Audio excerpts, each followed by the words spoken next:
30મે દિને 30મી પુતળી રેણુકાએ સિંહાસન પર બેસવા જતાં ભોજ રાજાને અટકાવી બોલી, હે રાજન, થોભો, આ સિંહાસન પર બેસશો નહીં. આ સિંહાસન તો પરાક્રમી અને પરગજુ રાજા વિક્રમનું છે. આમ કહી તેણે વિક્રમ રાજાના દયાળુપણાની ને પરોપકારની નવી વાર્તા કહેવી શરૂ કરી. અલ્પવિરામ. ગુંદાવતી નામે નગરીના રાજા નરપતસિંહને રૂપાવતી નામે એક સુંદર કન્યા હતી. આ કન્યા નામ પ્રમાણે જ રૂપનો અંબાર હતી.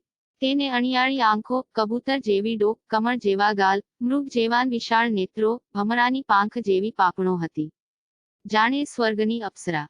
અલ્પવિરામ. રાજાએ કુંવરીને વિદ્યાભ્યાસ કરવા માટે એક પંડિતની પાઠશાળામાં મૂકી. કુંવરી રોજ પાઠશાળામાં ભણવા જતી. આ પંડિતને વિદ્યાનિધિ નામે એક યુવાન પુત્ર હતો.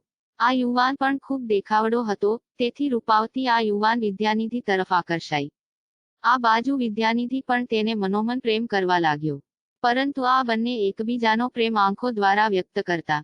અલ્પવિરામ. થોડા દિવસ પછી કનિક કારણોસર રૂપાવતીએ પાઠશાળામાં ભણવા આવવાનું બંધ કર્યું, તેથી પંડિત તેને મહેલે ભણાવવા જવા લાગ્યા. તેથી વિદ્યાનિધિ અને રૂપાવતી એકબીજાને જોઈ શક્યા નહીં. એક દિવસ વિદ્યાનિધિએ કુંવરીનું મન જાણવાનું મન થયું. આ માટે તેણે એક પત્રમાં સમસ્યા લખી અને તે પત્ર એક પુસ્તકમાં મૂકી પોતાના પિતાજીને આપ્યો ને કહ્યું, પિતાજી, આ પુસ્તક રૂપાવતીને વાંચવા માટે આપજો. અલ્પવિરામ. પંડિતજી તો તે પુસ્તક લઈને મહેલે આવ્યા અને તે રૂપાવતીને આપ્યું ને કહ્યું, આ પુસ્તક વિદ્યાનિધિએ તમને વાંચવા માટે મોકલાવ્યું છે. કુંવરી રૂપાવતી ચતુર હતી. તે સમજી ગઈ કે જરૂર આ પુસ્તકના બહાને વિદ્યાનિધિએ કોઈ સંદેશો મોકલાવ્યો હશે. તેણે તો તરત તે પુસ્તક લઈ બાજુના ખંડમાં ચાલી ગઈને પુસ્તકના પાના ફેરવવા લાગી. અલ્પવિરામ. રૂપાવતીને તે પુસ્તકમાંથી એક પત્ર મળ્યો. કુંવરી તો પત્ર જોઈ ખૂબ રાજી થઈ ગઈ ને અનેક વિચારોમાં ખોવાઈ ગઈ. આજે તેનું ભણવામાં ચિત્ત ચોંટ્યું નહીં. તે પંડિતજીના ઘરે જવાની રાહ જોવા લાગી. જેવા પંડિતજી તેને ભણાવીને ગયા કે તરત રૂપાવતીએ તે પત્ર ખોલી વાંચવા માંડ્યો. તેમાં એક સમસ્યા લખી હતી. અલ્પવિરામ. આ પૃથ્વીથી મોટું કોણ? અણુથી નાનો કોણ? પવનથી પ્રથમ કોણ? દેવથી દાનો કોણ? ચંદ્રથી નિર્મળ કોણ? અગ્નિથી તાતો કોણ? દૂધથી ઉજળું શું? મદિરાથી માતો કોણ? રવિથી વધુ તેજ કોનું? સાકરથી ગળ્યું શું? અલ્પવિરામ. રૂપાવતી પણ હોશિયાર હતી. તેને થયું કે જરૂર વિદ્યાનિધિએ મારી પરીક્ષા કરવા માટે જ આ પત્રમાં સમસ્યાઓ લખીને મોકલી છે. તેણે તરત તે જ પત્રમાં તેનો ઉકેલ લખી દીધો. અલ્પવિરામ. પૃથ્વીથી મોટો, દાતા, અણુથી નાનો, લોભી. પવનથી પ્રથમ, મન, દેવથી દાનો, વિવેક. ચંદ્રથી નિર્મળ, નીર, અગ્નિથી તાતો, ક્રોધ. દૂધથી ઉજળો, જશ, મદિરાથી માતો, અમલ. રવિથી વધુ તેજ, નેત્ર, સાકરથી ગળી, ગરજ. અલ્પવિરામ. રૂપાવતી તે પત્ર વાળીને ફરી તે જ પુસ્તકમાં મૂકી દીધો.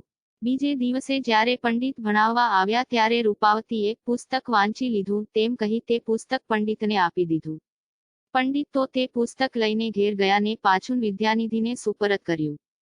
અલ્પવિરામ. વિદ્યાનિધિએ તે પુસ્તકમાંથી પત્ર કાઢ્યો ને સમસ્યાના ઉત્તરો વાંચ્યા. તેને તે યોગ્ય લાગ્યા. રૂપાવતીને આટલી ચતુર અને બુદ્ધિશાળી જોઈને તે તેના તરફ વધુ આકર્ષાયો.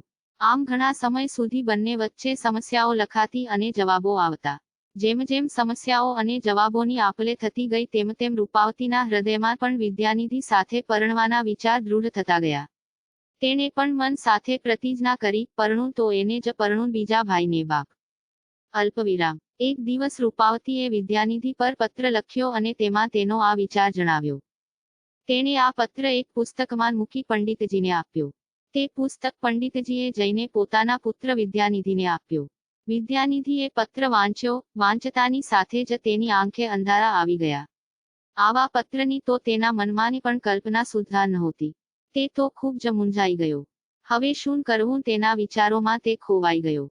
તે વારંવાર કુંવરીનો પત્ર વાંચવા લાગ્યો. પત્રમાં લગ્ન માટે લખ્યું હતું ને તે માટે વિદ્યાનિધિને તેણે મહેલના બાગમાં મળવા માટે બોલાવ્યો હતો.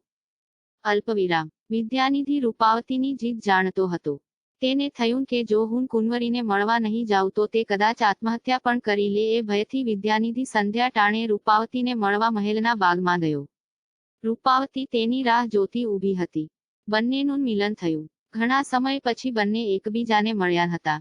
અલ્પવિરામ. બંને પ્રેમથી એકબીજાને નિહાળવા લાગ્યા. રૂપાવતીએ લગ્નની વાત છેડી. વિદ્યાનિધિએ પહેલા તો લગ્ન માટે ભય દર્શાવ્યો. તેણે કહ્યું, રૂપાવતી, તમે ક્યાં રાજકુંવરીને હું ક્યાં ગરીબ બ્રાહ્મણ, આપણો મેળ કઈ રીતે ખાય. છતાં રૂપાવતી તો જીદ પકડીને જ બેઠી કે લગ્ન કરવા તો તમારી સાથે, નહીતર આખી જિંદગી કુંવારા રહેવું. અલ્પવિરામ. બ્રાહ્મણે કહ્યું, રાજકુંવરી, તમે આવી હઠ કરવાનું મૂકી દો, હઠ કરવાથી નાહક કમોતે મરી જઈશું. માટે તમે કોઈ પ્રતાપી રાજકુમાર સાથે લગ્ન કરી સુખી થાવ. અલ્પવિરામ. કુંવરી રૂપાવતીએ વિદ્યાનિધિને હિંમત આપીને કહ્યું, તમે નાહકના ડરો છો. પ્રેમમાં કશું જોવાતું નથી. હું તો મનથી તમને મારા પતિ તરીકે વરી ચૂકી છું.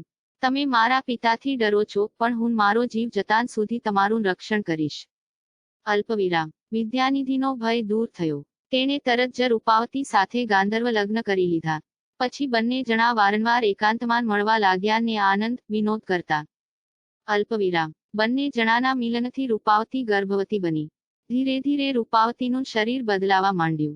રાજમહેલમાં અને આખા નગરમાં રૂપાવતીની ચર્ચા ચાલવા લાગી.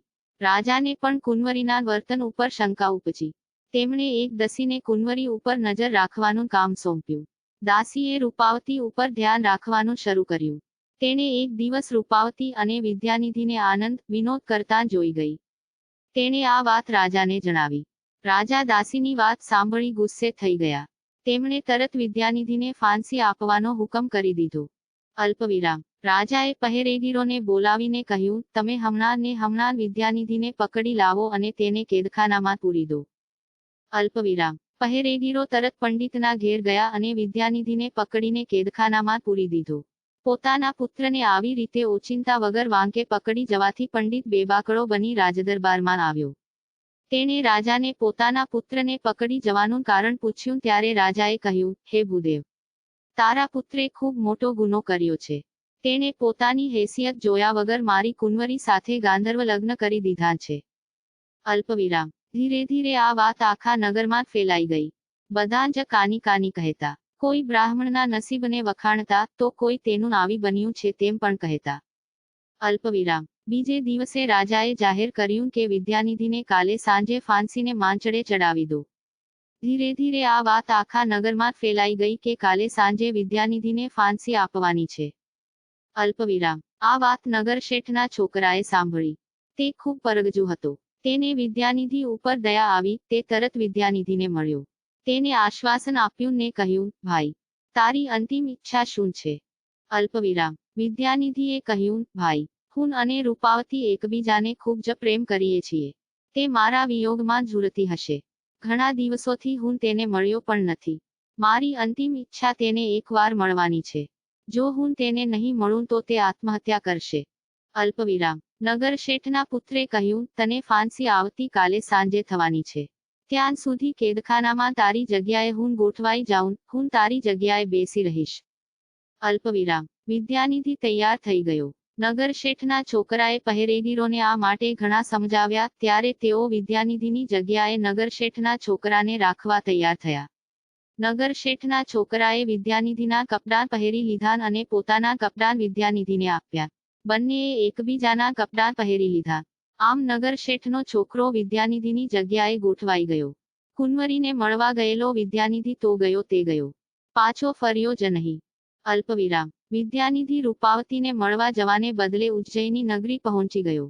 તેણે પરદુઃખભંજન વિક્રમ રાજાની ઘણી વાતો સાંભળી હતી. તેને થયું કે રાજા વિક્રમ મારું દુઃખ જરૂર દૂર કરશે. તે આશાએ તે રાજા પાસે ગયો. પોતાની બધી આપવીતી કહી સંભળાવી અને પોતાને આવતી કાલે સાંજે ફાંસી આપવાની છે અને તેની જગ્યાએ તે નગર શેઠના છોકરાને બેસાડ્યો છે તે વાત પણ કહી. અલ્પવિરામ. વિક્રમ રાજાએ વિદ્યાનિધિની વાત સાંભળી. તેમને થયું કે પ્રેમ કરવો એ કાની ગુનો નથી. તેમાં કાની રાજા કે રંગ જોવાતું નથી. તે તો તરત વિદ્યાનિધિ સાથે મારતે ઘોડે ગુંદાવતી નગરીમાં આવ્યા. અલ્પવિરામ. આ બાજુ ફાંસીનો સમય થઈ ગયો હતો. વિદ્યાનિધિની જગ્યાએ નગર શેઠના પુત્રને લઈ જવામાં આવ્યો. થોડી વારમાં આખા નગરમાં સમાચાર ફેલાઈ ગયા કે પંડિતના પુત્રને બદલે નગર શેઠનો પુત્ર ફાંસીને માંચડે લટકી જવાનો છે. આ સાંભળી આખું નગર ત્યાં એકઠું થઈ ગયું. નગર શેઠ પણ રડતાં રડતાં ત્યાં આવી ગયા. તેમણે રાજાને ઘણી વિનંતીઓ કરી, પરંતુ રાજાએ કહ્યું, તમારા પુત્રે વિદ્યાનિધિની જગ્યા લીધી છે. માટે ફાંસીને માંચડે હવે તેને લટકાવવામાં આવશે. અલ્પવિરામ. સમય થતાં નગરશેઠના પુત્રને ફાંસી આપવાની તૈયારી થઈ ગઈ. ત્યાં તો મારતે ઘોડે વિક્રમ રાજા અને વિદ્યાનિધિ આવી ગયા. વિક્રમ રાજા તરત નગરના રાજા નરપતસિંહને મળ્યા અને કહ્યું, બ્રાહ્મણ પુત્રને ફાંસી આપીને મારવાથી બ્રહ્મહત્યાનું પાપ લાગે, માટે તું વિદ્યાનિધિને મારવાનું છોડી દે. વિદ્યાનિધિ અને તારી દીકરી રૂપાવતીએ ગાંધર્વ લગ્ન કરી દીધા છે, માટે વિદ્યાનિધિ તો હવે તારો જમાઈ થયો. અલ્પવિરામ. તેને મારવાથી તારી દીકરીનું જીવતર નકામું થઈ જશે. અત્યારે તું વિદ્યાનિધિની બદલીમાં રહેલ વણિકપુત્રને ફાંસીએ ચડાવે છે. તે નિર્દોષ છે, માટે તેને સજા થાય તો તે અન્યાય કહેવાય. જો તમારે કોઈને પણ ફાંસીને માંચડે ચડાવવાનો જ હોય તો મને ચડાવી દો. અલ્પવિરામ. નરપતસિંહ રાજાએ તેમની ઓળખાણ માગી, ત્યારે વિક્રમ રાજાએ પોતાની ઓળખાણ આપી. તેમણે નરપતસિંહ રાજાને ઘણા દૃષ્ટાંતો આપી સમજાવ્યો ને કહ્યું, તું તારી દીકરીના લગ્ન વિદ્યાનિધિ સાથે કરી દે. નરપતસિંહ રાજાને વિક્રમ રાજાની વાત યોગ્ય લાગી. તેમણે વિક્રમ રાજાની માફી માગી અને પંડિતના પુત્ર વિદ્યાનિધિના લગ્ન પોતાની રૂપાવતી કન્યા સાથે કરી દીધા અને નગરશેઠના પુત્રને પણ જવા દીધો. અલ્પવિરામ. વિક્રમ રાજાએ વરકન્યાને આશીર્વાદ આપી ત્યાંથી પોતાની નગરીમાં આવવા નીકળી પડ્યા. આ વાતની લોકોને ખબર પડતા બધા વિક્રમ રાજાની વાહવાહ બોલવા લાગ્યા. અલ્પવિરામ. રેણુકા પુતળીએ વાર્તા પૂરી કરીને કહ્યું, હે ભોજ રાજા, વિક્રમ રાજા જેવા પરોપકારી રાજા જ આ સિંહાસન પર બેસી શકે. અલ્પવિરામ. આમ કહી પુતળી સરળ કરતી આકાશમાં ઉડી ગઈ.